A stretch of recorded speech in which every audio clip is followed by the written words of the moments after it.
Hi guys, and welcome to our review of the brand new BMW X2. Now you're asking, what is an X2? Well, of course, as the number would suggest, it slots in between the X1 and the X3, although it's physically not as tall as an X1.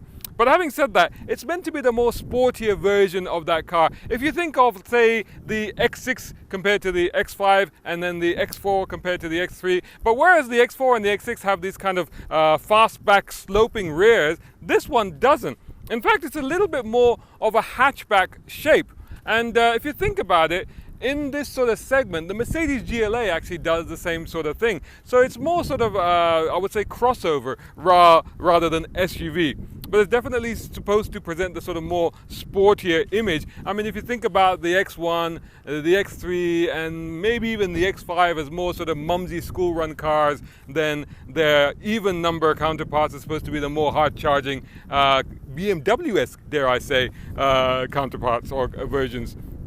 In terms of the footprint, it is, of course, X1 size, and that's because it is obviously based on the X1, which in turn is based on a Mini Countryman. So there's some similarity there between that car and this car. Don't forget the BMW, of course, owns Mini, and that's why that is the case.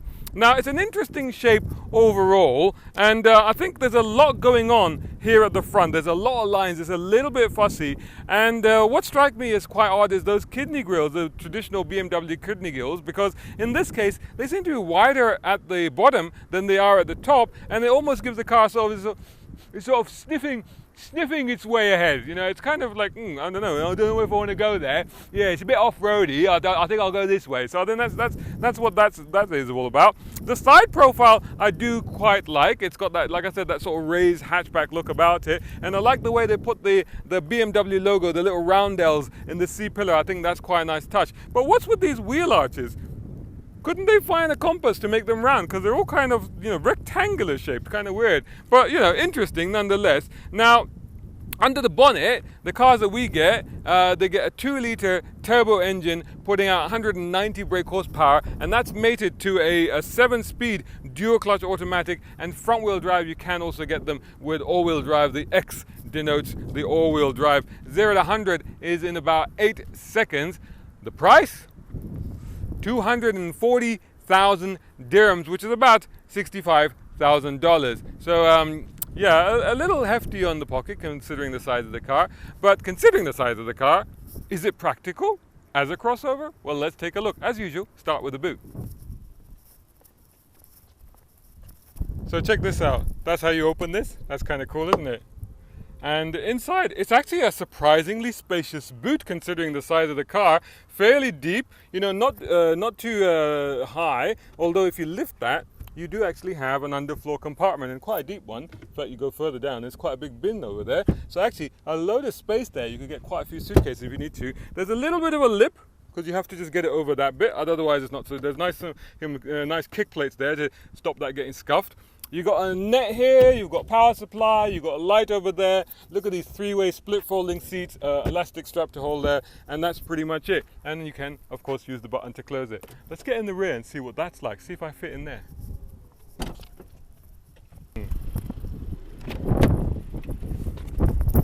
Oh, I'll tell you what, I have to say, I'm not sure about the choice of the color combination on this car with the exterior gold and this kind of what is it, sort of orangey red or whatever it is. Anyway, having said that, I'm in the car now, and oh wow, I just about fit. This seat obviously is set for me, for my height. I'm 6'2", and so I've got the seat a little bit further back than normal, and yeah, it's a little bit tight, I have to be honest, for me, especially down here, because just down here, if you can make out, just there, that's touching. And actually, for some reason, I see what it is. This bit here is actually is digging in right into my shin there, and actually it's quite painful. It does help that they've scooped out the back of these seats, so that's good for knee room. That's quite good. That's helpful. You just have to keep your feet back a little bit to make sure that you clear this area here. Although having said that, there's plenty of room for the feet themselves under the lit seat. For some reason, it's lit under there. Look at that. Plenty of room there. It's just this bit here that's the problem. Other than that, it's fine. The headrest is digging into my shoulder, but as you raise it, it's fine, not a problem. This does have ISOFIX child seat anchor points, as you can see, and you get a center armrest. and with 2 cup holders. Down here you've got 2 AC vents, so that's quite good. And you get power supply, kind of, yeah, you do. And over here you've got nets, of course. You've got a big old reading light thingy over there. 2 speakers over there. It's quite nice looking. I'm just not sure about the color that they've selected for this. So I would say okay for regular size adults, certainly okay for children. If you are tall and have tall passengers, you might want to reconsider. All right, time to get in the front.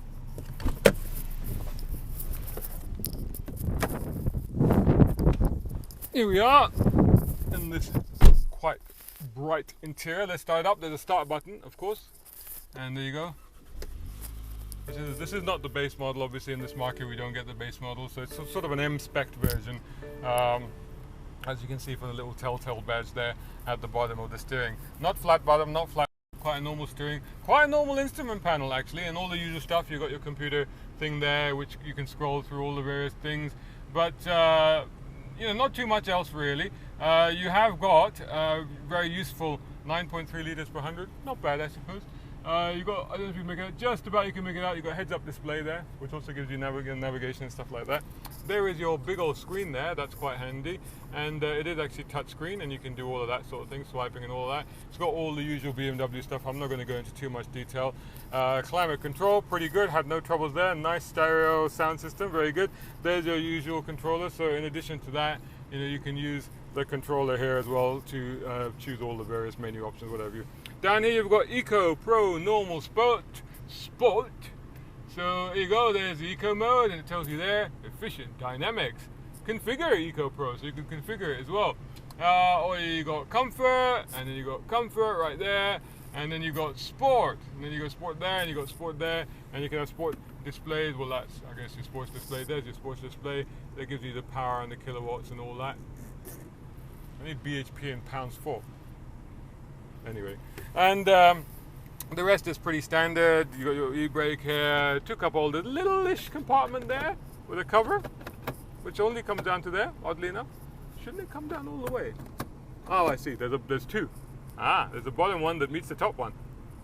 Anyway, so you have a lighter in there, you have a cubby box in here, and there's a USB in there. In addition to that, you've got this, I don't know why BMW still bother putting these, you know, car phone things in. I mean, who has car phones anymore? Why do you do that? Anyway, I think you put your iPhone and stuff in there. But which one have you got and all that? So yeah, very bright, very orangey, very interesting. Time, I think, to take it for a little drive and see if it lives up to those BMW sporty crossover front-wheel drive credentials. Right then, there you go. 190 brake horsepower, front-wheel drive. Not normally what you think. Oh, okay, here we go. We're moving. There's a nice bit of instant torque there. Not normally what you think of when you think of a BMW, but I'm hoping that, you know, it'll live up to that roundel on the C-pillar. You know, that's what it's about. You got BMW. So I'm hoping for a nippy little thing because, you know, it's sort of a hatchbacky thing, and a bit of understeer as you'd expect, but you can push through it. Steering is very nicely weighted. Feels good to hold, so they've got that right. This BMW thing, of course, they know how to do that. Ride is actually very good as well. I've had no issues with the ride whatsoever. I've been driving it around town and all the rest of it on motorways, no issue whatsoever. The dials are going crazy here. I've got it in sports mode, so that's quite good. And I've got paddle shifts here, but you know, I think I'll leave it to its own devices. And we're coming up to a roundabout, so again, good brakes. Oh yeah, brakes, nice, grippy, bitey, very good, very reassuring, very progressive, just as you want. Turning is actually good. Oh yes, okay. Oh, it dances a little bit. Yeah. The turn is actually quite good. The front grips quite well, but you've got to just learn to work around that understeer. If you're just going to throw into a corner and push it on, you're going to get understeer. If you're going to play with the throttle and the steering a little bit, you can just get it to dance a little bit and tighten its line. So actually, a little bit better than I initially gave it credit for. Coming up to a tight right-hander here, and let's see how we do on this bit. So again, yeah, just play with the throttle. I can't deploy the power quick enough, but not too bad. Traction control was working overtime there, so there you go. So definitely, it's got a little bit of a sporty attitude to it for sure. And a bit of body lean, definitely a little bit of body lean, a little bit more than you might have expected, but then it is a crossover SUV type thing. So perhaps it is what you would expect, actually, come to think of it. So I have to say, it cruises very well at high speed, no issues whatsoever there. So yeah, I mean, as I was saying, makes a decent noise as well. Performance is maybe not quite as, you know, at the upper end, and the mid to upper range is not quite as much as you would expect, but off the line it's not too bad. You can't really get it to wheel spin much. That's not going to happen. It's not that sort of car. Even with the traction off, it doesn't want to do that sort of thing. But what it does do, it handles all right. You know, it holds on, bit of body roll, bit of body lean, but you know, it handles okay. It does that stuff all right. That's what it likes to do. So overall, then I think it's yeah, it's not bad. It's not bad considering. It's a little bit of an odd one. It's a little bit of an odd choice. It's an unusual choice. Definitely a Mavericks motor, if you like, a Mavericks BMW. Where does it really fit in, and who would buy it? You know, that's kind of hard to put your finger on. It's not quite sporty enough for the money. It's not quite practical enough for a crossover. It's not quite affordable enough for the family car. So I don't know. It's somebody that wants a BMW but wants something that's completely different, and that looks a little bit different as well. So yeah, good. Not quite sure why I would buy this over, say, a Mini Countryman, which, you know, has charisma and style and panache and a fun attitude and is fun to drive, at least as much as this, if not more. So really, there you go. There's our verdict on this quite curious BMW X2. Hope you enjoyed the video. Please let us have your comments about the video, about the car, about me, about anything you like, about, you know, the weather, whatever, anything you like. And do please check us out on motoringme.com and follow us on all the social media. That's Facebook, Instagram, Twitter, YouTube. And if you're watching this on YouTube, please do like, share, and subscribe. That would be great. You know what else would be great? If you could follow me. I'm on Instagram. I put a lot of crazy stuff up there, so come and check me out. Great to see you there, and we'll see you in the next review. Thanks so much for watching.